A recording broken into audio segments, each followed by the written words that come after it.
Hello दोस्तों, स्वागत है आपका आपके चैनल एग्ज़ाम राही में।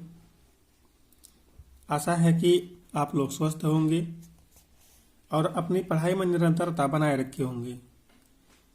एनसीईआरटी रीडिंग और अंडरस्टैंडिंग के क्रम में आज हम क्लास 7 के एनसीईआरटी का चैप्टर नंबर 4 पढ़ेंगे, जिसका चैप्टर है मुगल साम्राज्य। दोस्तों, मुगल साम्राज्य के अंतर्गत इस चैप्टर में जो भी इंफॉर्मेशन हमको मिलेंगी आप इनको नोट करते चलिए, क्योंकि जो इन्फॉर्मेशन यहाँ पे है इनमें से काफ़ी इन्फॉर्मेशन आपको जब आप एडवांस की बुक्स को पढ़ते हैं तो वहाँ पे नहीं मिल पाती हैं। तो आप इनको नोट करते चलिएगा, और चूंकि यहाँ पे आपके पास छोटी इन्फॉर्मेशन होगी, कम इन्फॉर्मेशन होगी, तो आप इनको अभी के अभी याद कर लीजिएगा, जिससे आप मुगल साम्राज्य को तैयार करने के क्रम में एक अच्छी स्थिति में होंगे। नहीं तो जब आपके पास ढेर सारी इन्फॉर्मेशन होती हैं तो आप तैयारी नहीं कर पाते। तो चलिए शुरू करते हैं हम लोग मुगल साम्राज्य के बारे में जो भी इन्फॉर्मेशन इसमें इसको देखते हैं। और आप लोगों को अगर क्लास पसंद आ रहा हो या कुछ सुधार की आवश्यकता हो तो उसे कमेंट करके बताएं। चैनल को सब्सक्राइब करें और वीडियो को शेयर करें, कम से कम उन लोगों तक जिनको इसकी जरूरत है। मध्यकाल में किसी भी शासक के लिए भारतीय उपमहाद्वीप जैसे बड़े क्षेत्र पर, जहां लोगों एवं संस्कृतियों में इतनी अधिक विविधताएं हों, शासन कर पाना अत्यंत ही कठिन कार्य था। अपने पूर्ववर्तियों के विपरीत मुगलों ने एक साम्राज्य की स्थापना की और वह कार्य पूरा किया जो अब तक केवल छोटी अवधियों के लिए ही संभव जान पड़ता था। कहने का तात्पर्य है कि जो मुगल हैं, अभी तक उनके जो राज्य स्थापित हो रहे थे कहीं पे, वो छोटे स्तर पे होते थे और बहुत लंबे समय तक वो नहीं चल पाते थे। लेकिन अब मुगलों ने जो राज्य स्थापित किया वो काफ़ी बड़े लंबे समय तक के लिए स्थापित किया। 16वीं सदी के उत्तरार्ध से इन्होंने दिल्ली और आगरा से अपने राज्य का विस्तार शुरू किया। अब आपके लिए यहाँ पे जो क्वेश्चन है वो ये है कि उन्होंने अपना राज्य का विस्तार कहाँ से शुरू किया, तो दिल्ली और आगरा से शुरू किया, ये आपको याद रखना है। और 17वीं शताब्दी में लगभग संपूर्ण महाद्वीप पर अधिकार प्राप्त कर लिया, अर्थात 1600 से 1700 के बीच में इन्होंने पूरे भारत और भारत से लगे हुए क्षेत्र जो भारतीय उपमहाद्वीप में आ रहे थे, पाकिस्तान का क्षेत्र, उधर अफगानिस्तान के क्षेत्र, इन सब पे अपना कब्जा कर लिया। उन्होंने प्रशासन के ढांचे तथा शासन संबंधी जो विचार लागू किए वे उनके राज्य के पतन के बाद भी टिके रहे। यह एक ऐसी राजनीतिक धरोहर थी जिसके प्रभाव से उपमहाद्वीप में उनके पश्चात आने वाले शासक अपने को अछूता न रख सके। आज भारत के प्रधानमंत्री स्वतंत्रता दिवस पर मुगल शासकों के निवास स्थान दिल्ली के लाल किले के प्राचीर से राष्ट्र को संबोधित करते हैं। यहाँ पे आपने देखा भी कि किस तरह से मुगलों ने शासन सत्ता स्थापित की, किस तरह से वहाँ पे उन्होंने राजनीतिक स्थिरता लाया, जो कि उन मुगल शासकों के अतिरिक्त अलग अन्य शासकों को भी और उनके बाद के शासकों को भी अपने शासन में लागू करना पड़ा। उतने अच्छे उन्होंने सिस्टम लागू किए थे। उन्होंने जो स्थापत्य का निर्माण किया वो अद्वितीय है अपने आप में। और आज 15 अगस्त के अवसर पर प्रधानमंत्री हर साल जहां से खड़े होकर भाषण देते हैं, देश को संबोधित करते हैं, वो लाल किला मुगलों के काल में ही बनाया गया था। तो यहाँ पे तो आपको पता ही होगा कि लाल किला है जो है दिल्ली में है, लेकिन अगर आप नहीं जानते तो उसको नोट करिए। ये लाल किला दिल्ली में है और जो प्रधानमंत्री का संबोधन होता है वो लाल किले की प्राचीर से ही होता है। चलिए हम लोग आगे चलते हैं। मुगल कौन थे? अब यहाँ पे हमें जो मुगल हैं, मुगलों के बारे में जानकारी दी जा रही है कि मुगल कौन थे। तो यहाँ पे आपको मुगल से संबंधित जो भी जानकारी मिल रही है ये आप जरूर याद रखिएगा, क्योंकि इससे ज़्यादा आपको जानने की जरूरत नहीं पड़ती है। मुगल 2 महान शासक वंशों के वंशज थे। माता की ओर से वे चीन और मध्य एशिया के मंगोल शासक चंगेज खां के उत्तराधिकारी थे। पिता की ओर से वे ईरान, इराक एवं वर्तमान तुर्की के शासक तैमूर के वंशज थे। परंतु मुगल अपने को मुगल या मंगोल कहलवाना पसंद नहीं करते थे। ऐसा इसलिए था क्योंकि चंगेज खान से जुड़ी स्मृतियां सैकड़ों व्यक्तियों के नरसंहार से संबंधित थीं। यही स्मृतियां मुगलों के प्रतियोगियों उज़बेकों से भी संबंधित थीं। दूसरी तरफ मुगल तैमूर के वंशज होने पर गर्व का अनुभव करते थे, ज्यादा इसलिए क्योंकि उनके इस महान पूर्वज ने 1398 में दिल्ली पर कब्जा कर लिया था। अब यहाँ पे आपने देखा कि मुगल शासक जो थे वो कहाँ से इनकी उत्पत्ति होती है। तो आपने देखा जो उनकी माता हैं वो चाइना और मध्य एशिया के जो मंगोल शासक हैं चंगेज खान उनके वंश से थी, और जो उनके पिता थे वो ईरान, इराक, वर्तमान तुर्की जो है उस पर जो शासन कर रहे थे तैमूर, उनके वंश से थे। दोनों वंश, एक वहाँ से एक यहाँ से, एक माता एक पिता, इनसे जो आगे संतानें उत्पन्न हुई वो नहीं चाहते थे कि उनका नाम इन शासकों से जुड़े, क्योंकि इनका जो इतिहास था उसमें तमाम इन्होंने नरसंहार किए थे, तो नहीं चाहते थे कि हमारा वहाँ पे नाम जुड़े। लेकिन जो पिता की ओर से तैमूर वंश था, तैमूर था जो, उसका जो एक उपलब्धि थी वो मुगलों के लिए अपने आप में थोड़ी सी अच्छी थी कि उसने 1398 पे दिल्ली में कब्जा किया था। इसलिए वो अपने आप को इनसे, तैमूर के वंशज कहलवाना पसंद करते थे। तो आपको यहाँ पे याद रखना है कि जो मुगल थे वो अपने आप का जो संबंध मानते थे वो तैमूर के वंशज से मानते थे, और क्योंकि उसने दिल्ली पे 1398 में कब्जा कर लिया था। तो आपको ये भी याद रखना है कि जो तैमूर है वो कब कब्जा करता है दिल्ली पे, तो 1398 में करता है, आपको याद रखना है। और इस तरह से जो मुगल का एक वंश है वो आपको पता चला, ये आपको याद रखना है। हम लोग आगे भी देखते हैं इसमें और क्या चीज़ें हैं। उन्होंने अपनी वंशावली का प्रदर्शन चित्र बनवाकर किया। प्रत्येक मुगल शासक ने तैमूर के साथ अपना चित्र बनवाया। तो चूंकि वो अपने आप को तैमूर का ही वंशज कहलाना पसंद करते थे, उसने दिल्ली पे कब्जा किया था 1398 में, तो वो उसके साथ अपने चित्र बनवा के रखते थे, जिससे कि कभी भी जब ऐसा सिस्टम, ऐसा विवाद उत्पन्न हो कि वो किस वंश से थे, तो वहाँ पे किसी विवाद की स्थिति ना रहे, क्योंकि जब फोटो होगा तो उससे अंदाजा लग जाएगा कि इन्हीं के वंशज थे।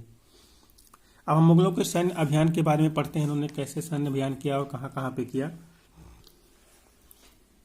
प्रथम मुगल शासक बाबर, इसने 1526 से 1530 तक शासन किया था, ने जब 1494 में फरगना राज्य का उत्तराधिकार प्राप्त किया तो उसकी उम्र केवल 12 वर्ष की थी। अब यहाँ पे आपको देखना है जो मुगलों का प्रथम शासक है वो कौन है, तो वो बाबर है। अर्थात आप ये कहिए कि जो मुगल साम्राज्य की स्थापना करता है वो बाबर करता है। मुगल साम्राज्य की स्थापना किसने किया, तो बाबर ने किया। मंगोलों की दूसरी शाखा उज़्बेकों के आक्रमण के कारण उसे अपनी पैतृक गद्दी छोड़नी पड़ी। अनेक वर्षों तक भटकने के बाद उसने 1504 में काबुल पर कब्जा कर लिया।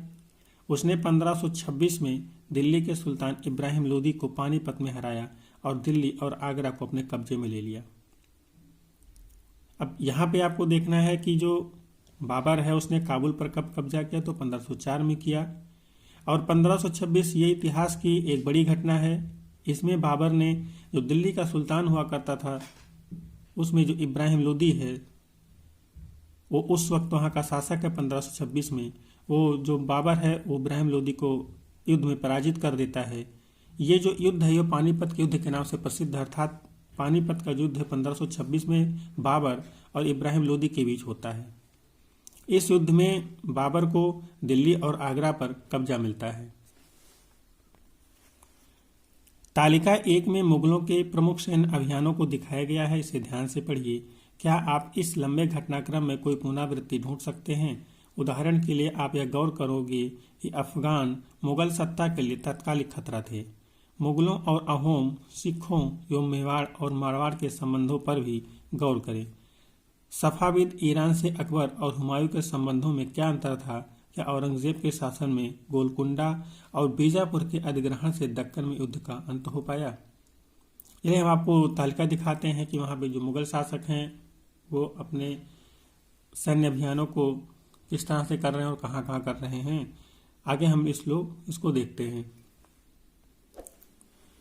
अब यहाँ पर देखिए प्रमुख सैन्य घटनाएं जो है मुगल साम्राज्य की। सबसे पहले बाबर आते हैं। इन्होंने 1526 से 1530 तक शासन किया। पीछे आपने देखा इन्होंने 1526 में पानीपत के मैदान में इब्राहिम लोदी एवं उनके अफगान समर्थकों को हराया। पानीपत का प्रथम युद्ध 1526 बाबर और इब्राहिम लोदी के बीच। 1527 में खानवा में राणा सांगा राजपूतों और उनके समर्थकों को हराया, अर्थात ये खानवा का युद्ध है। इसमें राणा सांगा और उनके राजपूत समर्थक हारते हैं बाबर से। 1528 में चंदेरी में राजपूतों को हराया। फिर यहाँ पे आप देखिए जो चंदेरी का युद्ध 1528 में होता है। यहाँ पे राजपूत को बाबर ने पराजित किया। अपने मृत्यु से पहले दिल्ली और आगरा में मुगल नियंत्रण स्थापित किया, अर्थात बाबर ने अपने जीवन काल में ही दिल्ली और आगरा में मुगल नियंत्रण स्थापित कर दिया था, अर्थात जो पानीपत का युद्ध हुआ था वहाँ पे उसने पराजित किया था, तो वहाँ से ही वो शुरुआत हो चुकी थी। चलिए हम चलते हैं हुमायूं पे। ये हुमायूं जो है ये बाबर का पुत्र है। ये 1530 से 1540 तक शासन करता है और कुछ वर्षों तक ये बीच में गायब हो जाता है, कुछ दिक्कतें इसके साथ आती हैं, तो दोबारा ये फिर 1555 में शासक बनता है और 1556 तक ही रह पाता है। वहाँ पे इसकी मृत्यु हो जाती है। हुमायूं ने अपने पिता की वसीयत के अनुसार जायदाद का बंटवारा किया। प्रत्येक भाई को एक प्रांत मिला। उसके भाई मिर्जा कामरान की महत्वाकांक्षाओं के कारण हुमायूं अपने अफगानी प्रतिद्वंदियों के सामने फीका पड़ गया। जो मिर्जा कामरान है यह पूरे शासन सत्ता को चाहता था, इसलिए लगातार युद्ध होता रहता था। शेर खान ने हुमायूं को 2 बार हराया, 1539 में चौसा में और 1540 में कन्नौज में। इन पराजयों से उसे ईरान की ओर भागने को बाध्य कर दिया। अब यहाँ पे देखिए जो शेर खान है उसने हुमायूं को 2 बार पराजित किया। एक चौसा के युद्ध में 1539 में पराजित करता है और दूसरा 1540 में कन्नौज के युद्ध में पराजित करता है। अभी आपने देखा था ऊपर कि उसने 2 बार शासन किया था। 1540 के बाद वो गायब हो जाता है, तो यहीं पे जो शेर खान से हारता है 1540 में कन्नौज के युद्ध में, तो ईरान की तरफ चला जाता है और वहाँ पे काफ़ी समय तक निर्वासित जीवन व्यतीत करता है, इधर उधर भटक के जीवन व्यतीत करता है। और वहीं पे उसने शादी भी की थी, भटकते समय ही वहाँ पे उसने शादी भी की थी। ईरान में हुमायूं ने सफाविद शाह की मदद ली। अब सफाविद शाह वहाँ के शासक थे, उसकी उसने मदद ली। उसने 1555 में दिल्ली पर पुनः कब्जा कर लिया, परंतु उसके अगले वर्ष एक इमारत में दुर्घटना से उसकी मृत्यु हो गई। जैसे कि आपने ऊपर देखा था, जब दूसरी बार शासक बनता है तो सिर्फ 1-1.5 साल के लिए रह पाता है, तो 1556 में उसकी मृत्यु हो जाती है। अब आगे हम लोग देखते हैं अकबर के बारे में। अकबर 1556 से 1605 तक शासन करता है। 13 वर्ष की अल्पायु में अकबर सम्राट बना, अर्थात जब अकबर सम्राट बनता सिर्फ 13 साल का है। उसके शासनकाल को 3 अवधियों में विभाजित किया जाता है। पहला 1556 और 1570 के मध्य अकबर अपने संरक्षक बैरम खां और घरेलू कर्मचारियों से स्वतंत्र हो गया। उसने सूरी और अन्य अफगानों निकटवर्ती राज्यों मालवा और गोंडवाना तथा अपने सौतेली भाई मिर्जा हाकिम और उज़्बेकों के विद्रोहों को दबाने के लिए सैन्य अभियान चलाया। 1568 में सिसोदिया की राजधानी चित्तौड़ और 1569 में रणथंभौर पर कब्जा कर लिया। अब यहाँ पे जो अकबर है वो 1568 में, ये आपके लिए आपको याद करना है, जो 1568 है वो चित्तौड़ पे कब्जा करता है और 1569 में रणथंभौर पर कब्जा जमाता है। इसके शासन की जो दूसरी अवधि है वो 1570 से 1585 के बीच की है। 1570 और 1585 के मध्य गुजरात के विरुद्ध सैनिक अभियान हुए। इन अभियानों के पश्चात उसने पूर्व में बिहार, बंगाल और उड़ीसा में अभियान चलाए, जिसमें 1579-80 में मिर्जा हाकिम के पक्ष में हुए विद्रोह ने और जटिल कर दिया। अब तीसरा इसका जो समय है वो 1585 से 1605 अर्थात उसके मृत्यु तक का काल है। 1585 से 1605 के मध्य अकबर ने साम्राज्य का विस्तार हुआ। अकबर के साम्राज्य का विस्तार हुआ। उत्तर पश्चिम में अभियान चलाए गए। सफाविदों को हराकर कांधार पर कब्जा किया और कश्मीर को भी जोड़ लिया। अब यहाँ पे आप ध्यान रखिए, जो सफाविद हैं, इन सफाविदों से हुमायूं ने मदद ली थी। मिर्जा हाकिम की मृत्यु के पश्चात काबुल को भी उसने अपने राज्य में मिला लिया। दक्कन में अभियानों की शुरुआत हुई और बरार, खानदेश और अहमदनगर के कुछ हिस्सों को भी उसने अपने राज्य में मिला लिया। अपने शासन के अंतिम वर्षों में अकबर की सत्ता राजकुमार सलीम के विद्रोह के कारण लड़खड़ाई। यही सलीम आगे चलकर सम्राट जहांगीर कहलाया। यहाँ पे आप एक पॉइंट जो याद कर सकते हो, जो जहांगीर है उसका जो बचपन का नाम है वो सलीम है। ये अकबर का पुत्र है। यहाँ पे आपने अकबर के बारे में देखा, अब हम आगे जहांगीर के बारे में देखते हैं। जहांगीर 1605 से 1627। जहांगीर ने अकबर के सैन्य अभियानों को आगे बढ़ाया। मेवाड़ के सिसोदिया शासक अमर सिंह ने मुगलों की सेवा स्वीकार की। इसके बाद सिखों, अहोमों और अहमदनगर के खिलाफ अभियान चलाए गए, जो पूर्णतः सफल नहीं हुए। जहांगीर के शासन के अंतिम वर्षों में राजकुमार खुर्रम, जो बाद में सम्राट शाहजहां कहलाया, ने विद्रोह किया। जहांगीर की पत्नी नूरजहां ने शाहजहां को हाशिए पर धकेलने के प्रयास किए, जो असफल रहे। अब यहाँ पे आपके लिए जो एक खास बात है वो उसको याद रखना है, जो शाहजहां है उसका जो बचपन का नाम है वो खुर्रम है। इन सभी शासकों के बारे में और जो डिटेल है, जो इन्होंने और कार्य किए हैं राज्य संबंधी, राजनीति संबंधी, आर्थिक संबंधी, वो हम एडवांस की कक्षाओं में और बहुत ही ज़्यादा डिटेल में देखेंगे कि इन्होंने कौन से धर्म चलाए, कौन से आज्ञाएं दी, सारी चीज़ें वहाँ पे हम बहुत ही डिटेल में देखेंगे। यहाँ पे सिर्फ आप ओवरव्यू लेते चलिए, जो छोटी छोटी बातें हैं उनको आप याद करते चलिए। बाकी जब डिटेल में पढ़ेंगे तो वहाँ पे आपको बहुत सारी चीज़ें मिलेंगी। अब हम शाहजहां के बारे में देखते हैं। शाहजहां जो 1627 से 1658 तक शासन करता है। दक्कन में शाहजहां के अभियान जारी रहे। अफगान अभिजात खान जहान लोदी ने विद्रोह किया और वह पराजित हुआ। अहमदनगर के विरुद्ध अभियान हुआ, जिसमें बुंदेलों की हार हुई और ओरछा पर कब्जा कर लिया गया। उत्तर पश्चिम में बल्ख पर कब्जा करने के लिए उज़्बेकों के विरुद्ध अभियान हुआ, जो असफल रहा। परिणाम स्वरूप कांधार सफाविदों के हाथ में चला गया। 1632 में अंततः अहमदनगर को मुगलों के राज्य में मिला लिया गया और बीजापुर की सेनाओं ने सुलह के लिए निवेदन किया। 1657-58 में शाहजहां के पुत्रों के बीच उत्तराधिकार को लेकर झगड़ा शुरू हो गया। इसमें औरंगजेब की विजय हुई और दारा शिकोह उसके समेत उसके तीनों भाइयों को मौत के घाट उतार दिया गया। शाहजहां को उसकी शेष जिंदगी के लिए आगरा में कैद कर दिया गया। अब यहाँ पे आप देखिए, जो एक है 1632, एक सन जो आपको याद रखना, 1632 में जो अहमदनगर है इसको मुगल साम्राज्य में मिला लिया जाता है और 1657-58 में ही अभी शाहजहां शासन ही कर रहा है। औरंगजेब किसी अभियान पे है, उसके जो भाई हैं वो राजधानी में ही हैं। कहीं से गलतफहमी में वो लोग आपस में साम्राज्य के लिए लड़ जाते हैं, जिसमें औरंगजेब इसकी विजय होती है और ये अपने सभी भाइयों को मार देता है।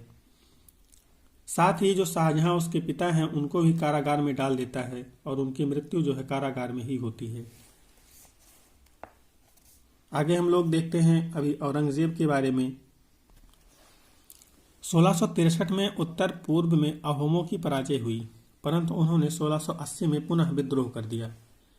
उत्तर पश्चिम में यूसुफजई और सिखों के विरुद्ध अभियानों को अस्थायी सफलता मिली।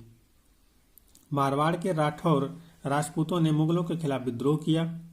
इसका कारण था उनकी आंतरिक राजनीति और उत्तराधिकार के मामलों में मुगलों का हस्तक्षेप। मराठा सरदार शिवाजी के विरुद्ध मुगल अभियान प्रारंभ में सफल रहे, परंतु औरंगजेब ने शिवाजी का अपमान किया और शिवाजी आगरा स्थित मुगल कैदखाने में से भाग निकले। उन्होंने अपने को स्वतंत्र शासक घोषित करने के पश्चात मुगलों के विरुद्ध पुनः अभियान चलाए।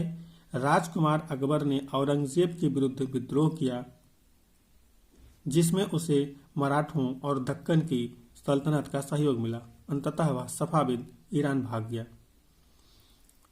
अकबर ने विद्रोह के पश्चात औरंगजेब ने दक्कन के शासकों के विरुद्ध सेनाएं भेजी। 1685 में बीजापुर, 1687 में गोलकुंडा को मुगलों ने अपने राज्य में मिला लिया। 1698 में औरंगजेब ने दक्कन में मराठों, जो छापामार पद्धति का उपयोग कर रहे थे, के विरुद्ध अभियान का स्वयं प्रबंध किया। औरंगजेब को उत्तर भारत में सिखों, जाटों और सतनामियों, उत्तर पूर्व में अहोमों और दक्कन में मराठों के विद्रोह का सामना करना पड़ा। उसकी मृत्यु के पश्चात उत्तराधिकार के लिए युद्ध शुरू हो गया। अभी आपने देखा जो औरंगजेब ने शासन हासिल किया था वो भी युद्ध के माध्यम से ही हासिल किया था, और अपने शासनकाल में वो लगातार युद्ध ही करता रहा, अपने राज्य का लगातार ही विस्तार करता रहा। उसे अपने पुत्र के विद्रोह का भी सामना करना पड़ा, लेकिन वो उसको दबाने में सफल हो जाता है, और उसके बाद वो बीजापुर, गोलकुंडा को अपने राज्य में मिला लेता है, और 1698 में जो मराठा हैं उनके विरुद्ध भी ये अभियान शुरू करता है। तो इस तरह से आपने देखा कि बाबर, हुमायूं, अकबर, जहांगीर, शाहजहां, औरंगजेब किस तरह से अपने शासन को आगे बढ़ा रहे हैं।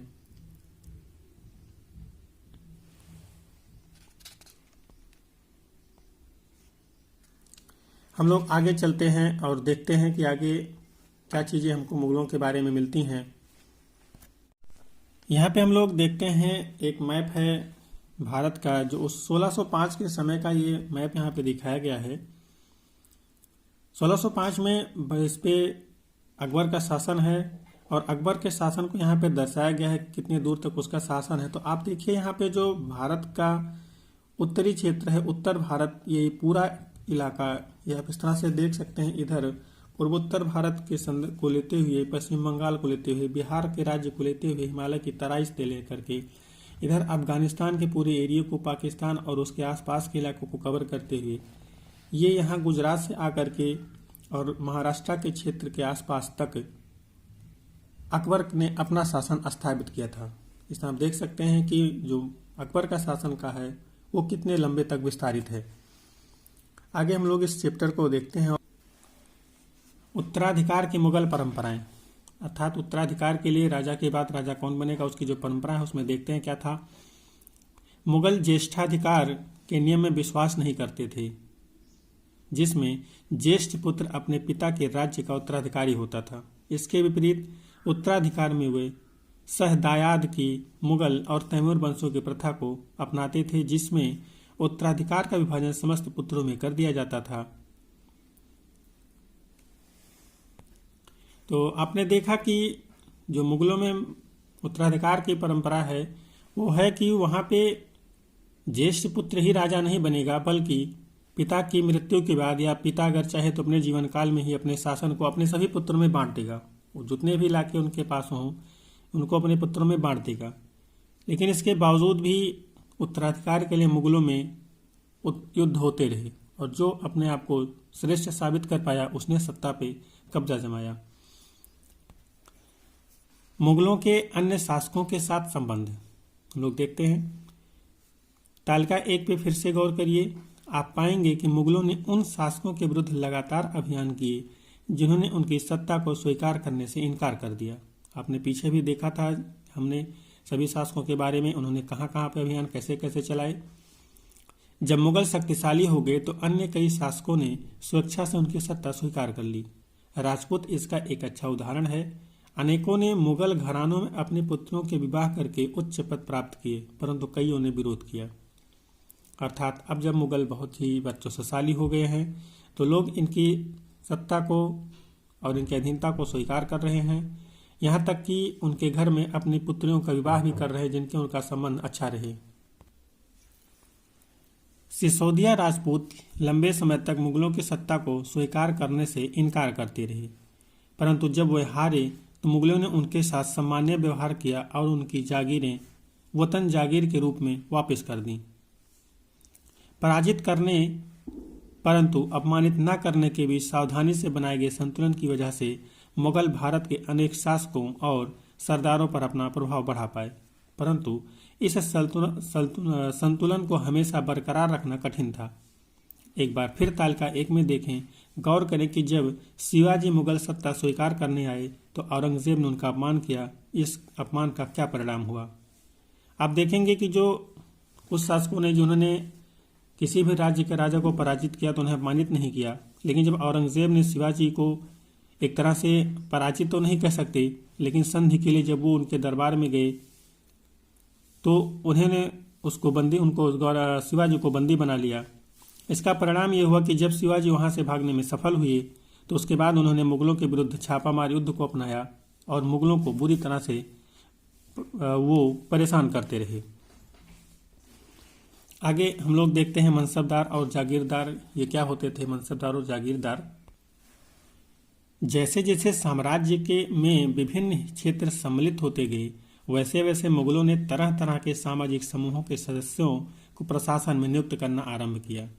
शुरू शुरू में ज्यादातर सरकार तुर्की थे, लेकिन अब इस छोटे समूह के साथ साथ उन्होंने शासन वर्ग में ईरानियों, भारतीय मुसलमानों, अफगानों, राजपूतों, मराठों और अन्य समूहों को सम्मिलित किया। मुगलों की सेवा में आने वाले नौकरशाह मनसबदार कहलाए।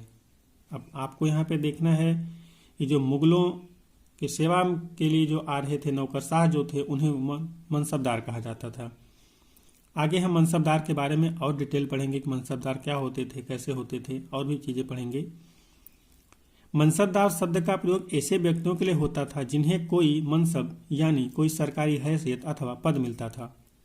यह मुगलों द्वारा चलाई गई श्रेणी व्यवस्था थी, जिसके जरिए 1 पद, 2 वेतन और 3 सैन्य उत्तरदायित्व निर्धारित किए जाते थे।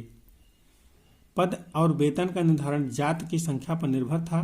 जात की संख्या जितनी अधिक होती थी, दरबार में अभिजात की प्रतिष्ठा उतनी ही बढ़ जाती थी और उसका वेतन भी उतना ही अधिक होता था।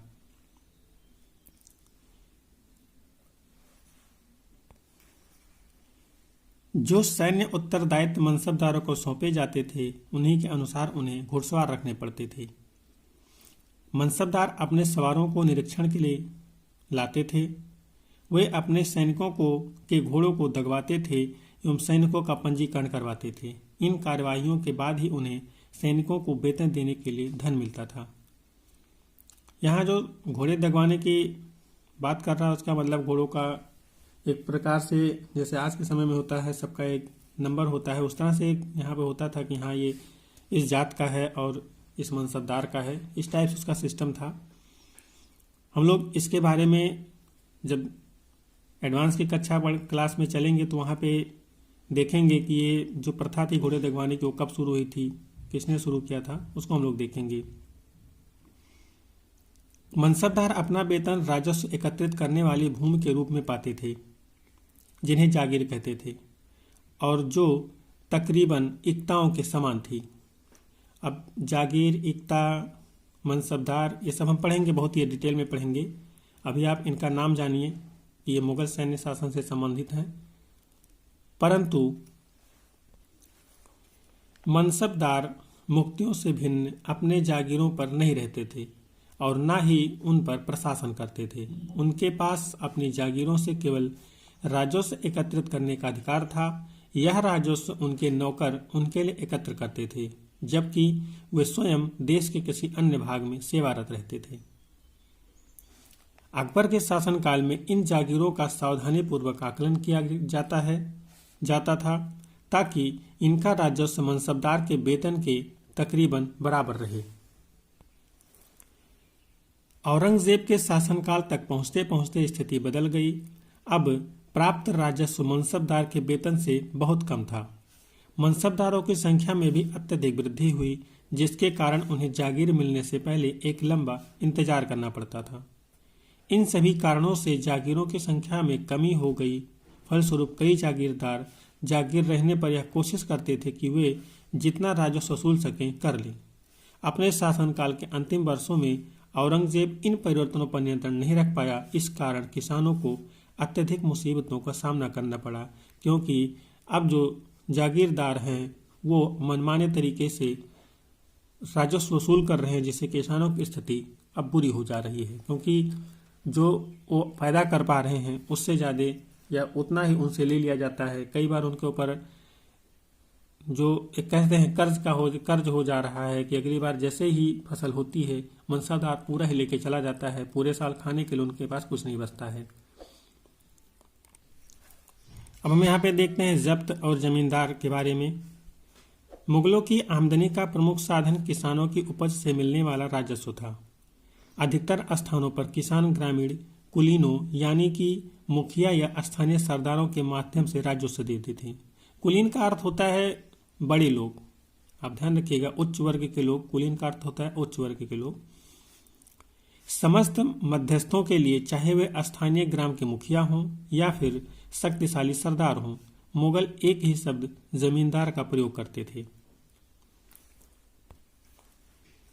अकबर के राजस्व मंत्री टोडरमल ने 10 साल 1570 से 1580 की कालावधि के लिए कृषि की पैदावार, कीमतों और कृषि भूमि का सावधानी पूर्वक सर्वेक्षण किया।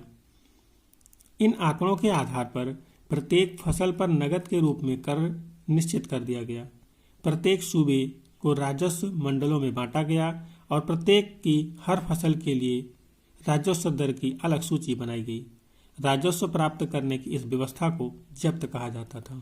आपने देखा कि जब्त क्या होता था। राजस्व प्राप्त करने के लिए जो व्यवस्था बनाई गई उसको जब्त कहा जाता था, जिसमें जो सूबे थे उनको अलग अलग मंडलों में बांट दिया गया और प्रत्येक फसल के लिए अलग अलग तरीके से जो राजस्व की दर थी उसको निर्धारित कर दी गई। इसी को जब्त कहा जाता था मुगल शासन के दौरान। यह व्यवस्था उन स्थानों पर प्रचलित थी जहां पर मुगल प्रशासनिक अधिकारी भूमि का निरीक्षण कर सकते थे और सावधानी पूर्वक उनका हिसाब रख सकते थे। ऐसा निरीक्षण गुजरात और बंगाल जैसे प्रांतों में संभव नहीं हो पाया। कुछ क्षेत्रों में जमींदार इतने शक्तिशाली थे कि मुगल प्रशासकों द्वारा शोषण किए जाने की स्थिति में वे विद्रोह कर सकते थे। कभी कभी एक ही जात के जमींदार और किसान मुगल सत्ता के खिलाफ मिलकर विद्रोह कर देते थे।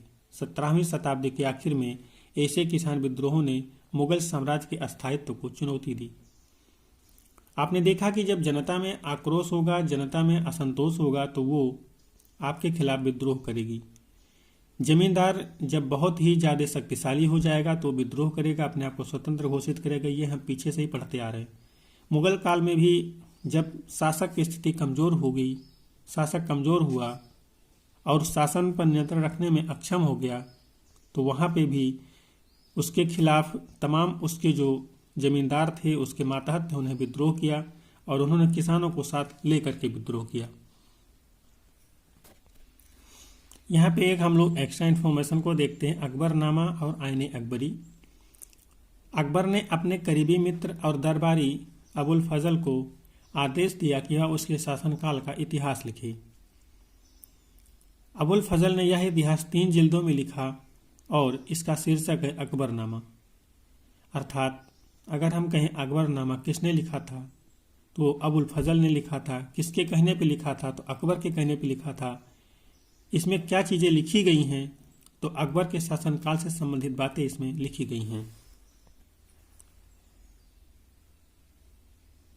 पहली जिल्द में अकबर के पूर्वजों का बयान है और दूसरी अकबर के शासन की घटनाओं का विवरण देती है। तीसरी जिल्द आईने अकबरी है।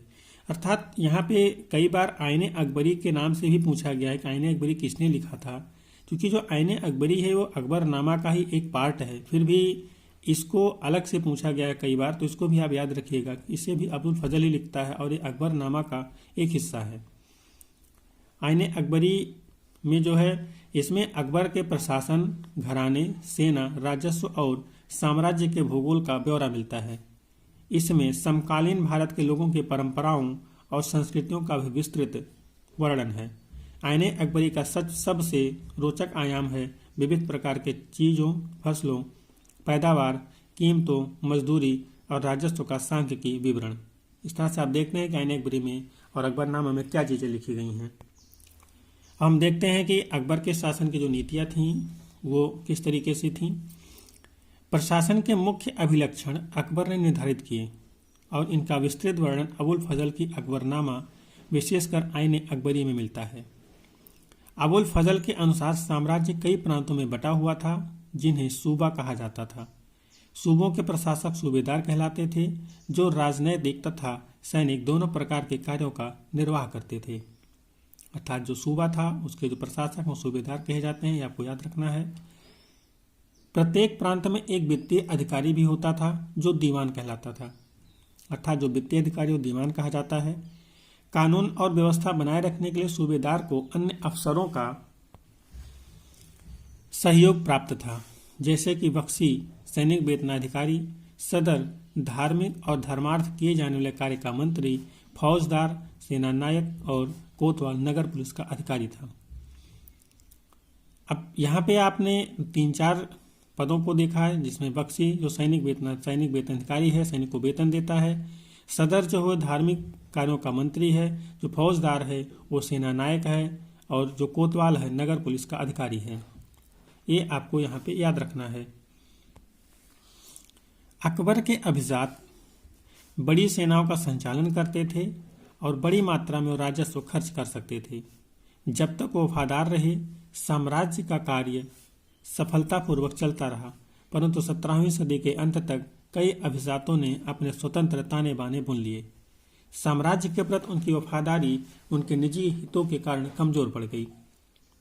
अर्थात हमने पीछे को बताया था कि जब राज्य कमजोर होगा तो जो भी उसके मातहत होंगे, उसके अंतर्गत कार्य करने वाले अधिकारी होंगे, सामंत होंगे, वो अपने आप को स्वतंत्र घोषित करने की कोशिश करेंगे। वो चीज़ें मुगल शासन में भी हो रही हैं, और अब जो सामंत उनके वफादार होते थे, अब उनकी वफादारी कम हो गई है। इसीलिए कहा जाता है कि अगर आपके पास ताकत है तो आपको हर कोई सलाम ठोकेगा, लेकिन अगर आप कमज़ोर हैं तो गरीब भी होगा, वो भी आपका मजाक उड़ाएगा। 1570 में अकबर जब फतेहपुर सीकरी में था तो उसने उलेमा, ब्राह्मणों, जेसुइट पादरियों और जरस्तुस धर्म के अनुयायियों के साथ धर्म के मामलों पर चर्चा शुरू की। ये चर्चाएं इबादत खाना में हुई। इबादत खाना मतलब ये वो स्थान होता था जहाँ पे लोग बैठ के चर्चा करते थे। अकबर की रुचि विभिन्न व्यक्तियों के धर्मों और रीति रिवाजों में थी। इस विचार विमर्श से अकबर की समझ बनी कि जो विद्वान धार्मिक रीति और मंदाता पर बल देते हैं वह अक्सर कट्टर होते हैं। उनकी शिक्षाएं प्रजा के बीच विभाजन और असामंजस्य पैदा करती हैं। ये अनुभव अकबर को सुलह-ए-कुल या सर्वत्र शांति के विचार की ओर ले गई। मतान्धता जो शब्द यहाँ पे आया है, इसके बारे में हम कह सकते हैं कि ये ऐसी व्याख्या होता है कि जिनको व्याख्यात करने के बाद में उसके बारे में कोई प्रश्न नहीं पूछा जाता है और प्रश्न पूछने का मौका भी नहीं दिया जाता है, उसको बस ये स्वीकार करना होता है। तो यहाँ पे हम लोग देखेंगे सुलह-ए-कुल एक शब्द आया, सर्वत्र शांति, सुलह-ए-कुल या सर्वत्र शांति की जो यहाँ पे एक शब्द हमको दिखाई दे रहा है, ये सुलह-ए-कुल की नीति एक है, ये अकबर द्वारा चलवाई जाएगी। जब हम लोग डिटेल में जाएंगे एडवांस की क्लास में तो वहाँ पे इसको हम लोग देखेंगे ये क्या था और कैसे कार्य करता था। सहिष्णुता की यह धारणा विभिन्न धर्मों के अनुयायियों में अंतर नहीं करती थी, अपितु इसका केंद्र बिंदु थी नीति शास्त्र की एक व्यवस्था जो सर्वत्र लागू की जा सकती थी, जिसमें केवल सच्चाई, न्याय और शांति पर बल था। अकबर अबुल फजल ने सुलह-ए-कुल के इस विचार पर आधुनिक शासन दृष्टि बनाने में अकबर की मदद की। शासन के इस सिद्धांत को जहांगीर और शाहजहां ने भी अपनाया। मतलब सुलह-ए-कुल की नीति जो थी वो जहांगीर और शाहजहां ने भी अपनाया था। यहाँ पे सुलह-ए-कुल की नीति के बारे में छोटा सा वर्णन है जो जहांगीर ने दिया हुआ है, इसको हम लोग पढ़ते हैं तो इससे हमें उसके बारे में एक खासा अंदाजा लग जाएगा वो क्या चीज़ थी। ईश्वरीय अनुकंपा के विस्तृत आंचल में सभी वर्गों और सभी धर्मों के अनुयायियों की एक जगह है, इसलिए उसके विशाल साम्राज्य में जिसकी चारों ओर की सीमाएं केवल समुद्र से ही निर्धारित होती थीं, विरोधी धर्मों के अनुयायियों और तरह तरह के अच्छे बुरे विचारों के लिए जगह थी। यहाँ असहिष्णुता का मार्ग बंद था, यानी सुन्नी और शिया एक ही मस्जिद में इकट्ठे होते थे और ईसाई और यहूदी एक ही गिरजे में प्रार्थना करते थे। उसने सुसंगत तरीके से सार्वत्रिक शांति के सिद्धांत का पालन किया। आपने देखा कि सुलह-ए-कुल जो नीति है उसके अंतर्गत किस तरह से समाज संगठित हो उठा है। 17वीं शताब्दी में और उसके पश्चात मुगल साम्राज्य, अर्थात हम लोग कह सकते हैं कि औरंगजेब के बाद के जो मुगल शासक हैं उनके बारे में हम कुछ जानकारी ले लेते हैं। मुगल साम्राज्य की प्रशासनिक और सैनिक कुशलता के फलस्वरूप आर्थिक और वाणिज्यिक समृद्धि में वृद्धि हुई। विदेशी यात्रियों ने इसे वैसा धनी देश बताया जैसे कि किस्से कहानियों में वर्णित होता रहा है, परंतु यही यात्री इसी प्रचुरता के साथ मिलने वाली दरिद्रता को देखकर विस्मित रह गए। सामाजिक असमानताएं साफ दिखाई पड़ती थीं। शाहजहां के शासनकाल के 20वें वर्ष के दस्तावेजों से हमें पता चलता है कि ऐसे मनसबदार जिनको उच्चतम पद प्राप्त था कुल 8000 में से 445 ही थे।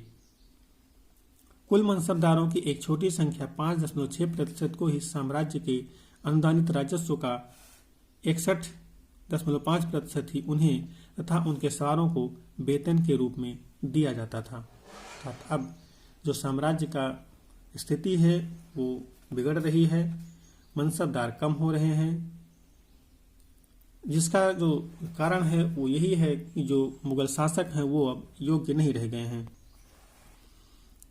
मुगल सम्राट और उनके मनसबदार अपनी आय का बहुत बड़ा भाग वेतन और वस्तुओं पर लगा देते थे।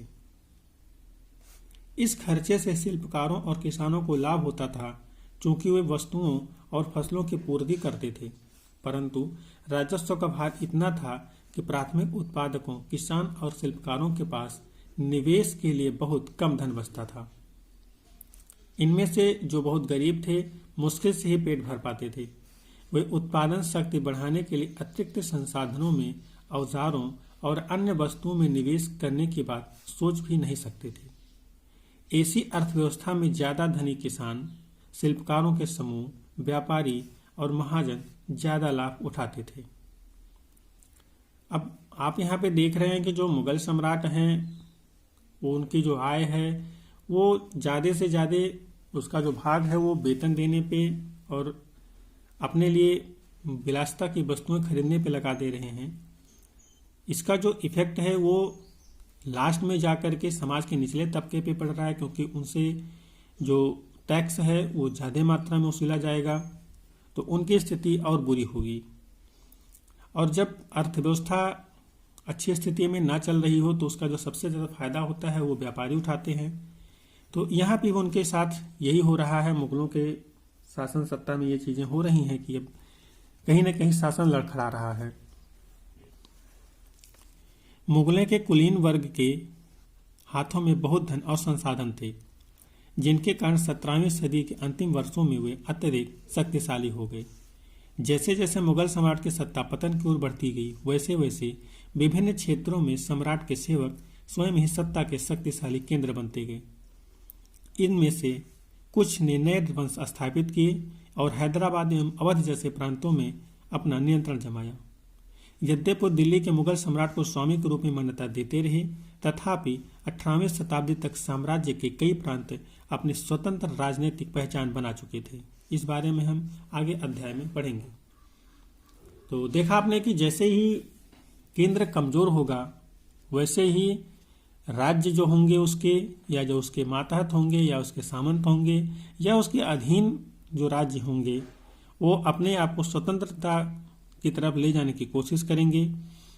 मुगल काल में भी जो उनके उत्तराधिकारी हैं वो योग्य नहीं रह गए हैं और कुछ उनकी नीतियों की वजह से समाज के जो कुलीन वर्ग हैं, जो जमींदार वर्ग हैं, वो बहुत ही शक्तिशाली हो गए हैं।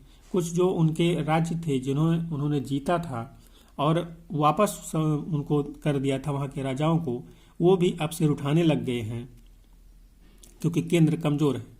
बस एक कठपुतली की तरह केंद्र में बैठा हुआ जो शासक है, बस उसको एक सम्मान देते रहे हैं कि ये केंद्र में बैठा हुआ है, लेकिन उसको अब वो लोग कुछ समझते नहीं हैं। तो इस तरह से हमने देखा कि मुगल साम्राज्य का जो अंतिम दौर है वो किस तरह से है। यहाँ पे अंतिम दौर में तमाम सारे राजाओं ने अपने आप को स्वतंत्र घोषित कर लिया और मुगल सम्राट जो है इतना शक्तिशाली नहीं है कि उनको वापस केंद्र में ला सके।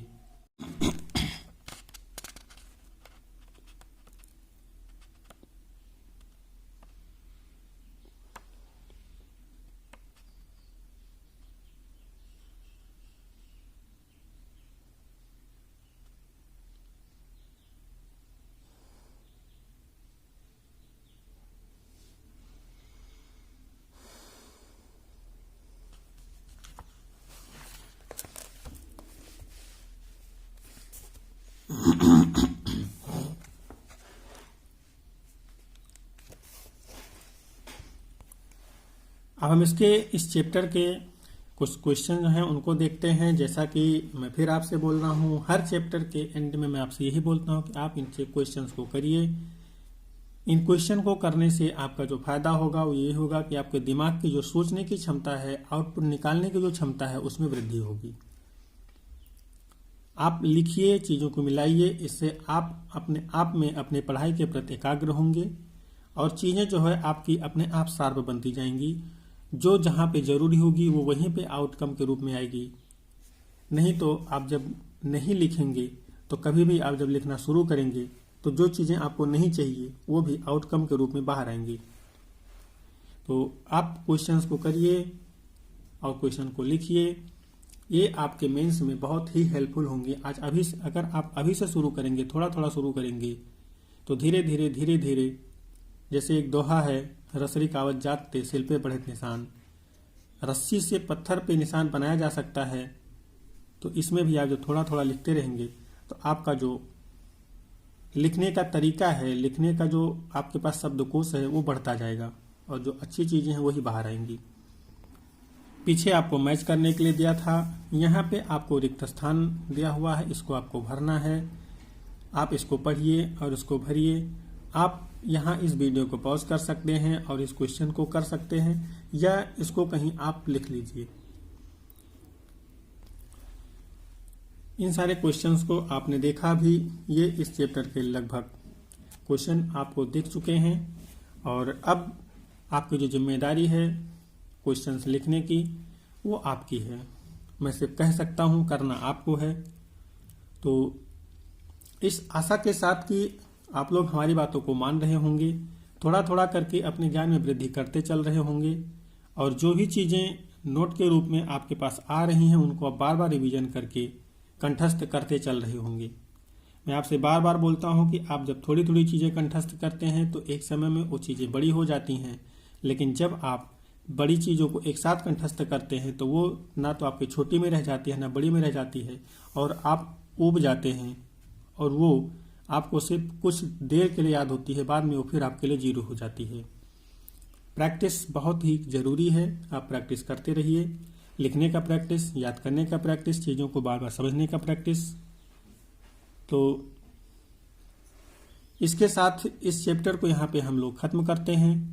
अगर आपको हमारा ये प्रयास एनसीईआरटी की रीडिंग करना और उसमें छोटी छोटी चीज़ें जो है सिर्फ उनको समझाते चलना और बाकी एडवांस की कक्षाओं के लिए छोड़ देना, अगर हमारा ये प्रयास आपको पसंद आ रहा है तो आप इस वीडियो को और भी लोगों तक पहुंचाइए, चैनल को सपोर्ट करिए, क्योंकि आने वाले समय में हम इस चैनल पे कुछ और भी ऐसी चीज़ें लाने वाले हैं जिससे आपकी जो पढ़ाई है उसमें आपको बहुत ही अच्छे तरीके से हेल्प हो और आप थोड़ा थोड़ा करके सीखते जाएं और आपको दिक्कत भी ना हो।